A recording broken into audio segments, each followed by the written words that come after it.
বহিরাগত প্রার্থীকে মানব না দাবি তুলে দলীয় কার্যালয়ে তালা লাগিয়ে বিক্ষোভ কর্মীদের। কেতুগ্রাম বিধানসভার ঘটনা। কেতুগ্রাম বিধানসভায় প্রদেশ কংগ্রেস দল প্রথমে কেতুগ্রামের প্রার্থী হিসেবে কেতুগ্রামের নরসিংহপুরের বাসিন্দা ভূমিপুত্র মফিজুল কাশেম শেখের নাম ঘোষণা করেছিল।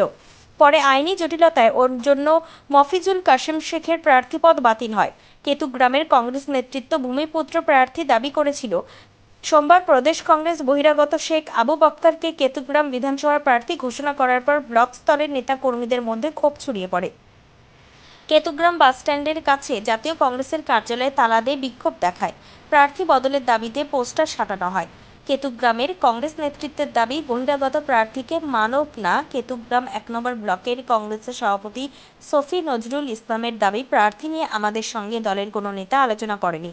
বর্ধমান জেলা যুব কংগ্রেসের সভাপতি মিঠুন সরকার বলেন, দীর্ঘদিন পর কংগ্রেস নিজস্ব প্রতীকে ভোট প্রচার করার সুযোগ পেয়েছি। এই সময় বহিরাগত প্রার্থী পেয়ে কার্যত আমাদের সঙ্গে কর্মীরা হতাশ। আমাদের জাতীয় কংগ্রেসের পক্ষ থেকে 294টায় আসন ঘোষণা করেছে প্রদেশ নেতৃত্ব। কেতুগ্রামও প্রার্থী ঘোষণা করেছিল। প্রথম লিস্টেই ছিল মফিজুল কাশেমের নাম। আমাদের এলাকারই লোক, সংখ্যালঘু সম্প্রদায়ের, আমরা প্রত্যেকেই তাকে মেনে নিয়েছিলাম। কিন্তু আইনি জটিলতায় ওনার প্রার্থীপদ ক্যান্সেল হয়ে যায় বা উনি দাঁড়াতে পারবেন না বলে জেলা নেতৃত্ব এবং প্রদেশ নেতৃত্ব নতুন বিকল্পের সন্ধানে প্রার্থী ঘোষণা করে একজন বাইরে থেকে। এই ক্ষেত্রে কেতুগ্রাম বিধানসভার 1 নম্বর ব্লক সভাপতি, 2 নম্বর ব্লক সভাপতির কোনো মতামত নেওয়া হয়নি এবং আমি জেলা যুব কংগ্রেসের সভাপতি। আমার বাড়ি কেতুগ্রামে, আমার পঞ্চায়েত বুথ, আমার নিজের বুথে আমি জিতেছি দলীয় সিম্বলে।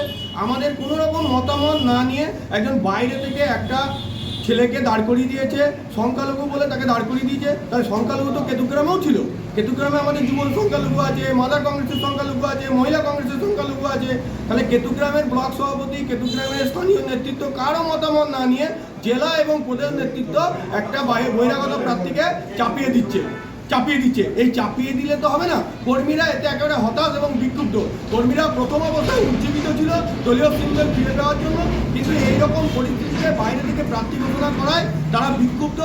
আমি শুনতে পেলাম যে দলীয় সভাপতিদেরকে 1 এবং 2 নম্বর ব্লক সভাপতিকে তারা কার্যালয় থেকে বের করে দিচ্ছে, কেননা তাদের সম্মানহানি হতো। আমি শুনতে পেয়ে সঙ্গে সঙ্গে এখানে এসেছি।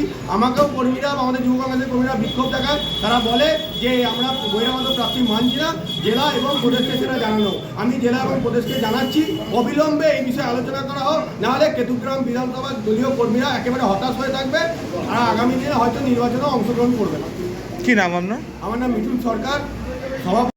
কারণ সেটা হচ্ছে বহিরাগত প্রার্থীকে আমার ব্লকের কর্মীরা মানতে নারাজ এবং আমরা এর আগেও জেলা নেতৃত্ব বা রাজ্য নেতৃত্ব জানিয়েছিলাম যে আমাদের স্থানীয় যোগ্য প্রার্থী আছে।